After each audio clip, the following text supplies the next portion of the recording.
Serial तुमसे तुम में तो आर्य का बहुत ही बुरा हाल हो गया है।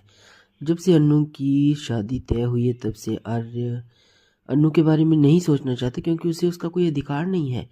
वो खुद को काम में बहुत झोंकना चाहता है, व्यस्त रखना चाहता है, ताकि अन्नू के बारे में ना सोचे। वो एक मीटिंग पहले ही तय कर लेता है और अपने कैबिन से निकल जाता है। उधर अन्नू आर्य की कल्पना करती है और मन ही मन मुस्कुराती है। वो अपने बगल में मोहित को देखती है।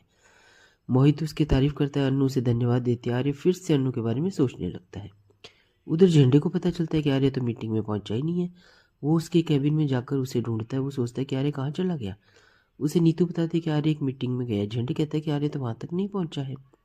वो आर्य को फ़ोन करता है। आर्य जवाब नहीं देता। झंडे ड्राइवर को फ़ोन करता है।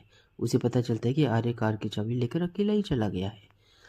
आर्य अनजाने में अन्नू के मोहल्ले में आ जाता है। वो वहां से जाना चाहता है। वो सोचता है कि एक बार अन्नू को देख ले कि रोका के बाद वो कैसी लग रही है। उसे गोपाल से कि अपना वादा पूरी तरह याद है। वह शॉल ओढ़कर अपना मुंह छुपा लेता है। आर्य अन्नू के घर की तरफ चलता है। वहां पहुंचकर अन्नू को देखता है। अन्नू बेचैन हो जाती है और सोचती है कि आर्य उसके आसपास है, क्योंकि उसका दिल धड़कने लगता है। यही तो सच्चे प्यार की पहचान होती है फ्रेंड्स। पुष्पा और मोहित की माँ अपने बच्चों को तिलक लगाती है। मोहित की माँ रोका की रस्में पूरी करती है। वह अन्नू को खानदानी चूड़ियाँ पहनाती है और अन्नू से उसका उनका सम्मान बनाए रखने को कहती है। आर्य को लगता है कि उसके पास अन्नू की सिर्फ याद नहीं बची। वो उदास हो जाता है और अन्नू का रोका देखने के बाद जाने लगता है। अन्नू दूर से आर्य को देखती है और उस पर शक करने लगती है। पुष्पा अन्नू और मोहित से सबको मिठाई बांटने को कहती है। मोहित पड़ोसियों को मिठाई देता है। वह आर्य को रोककर मिठाई खाने को कहता है। वह अन्नू से आर्य को मिठाई देने को कहती है।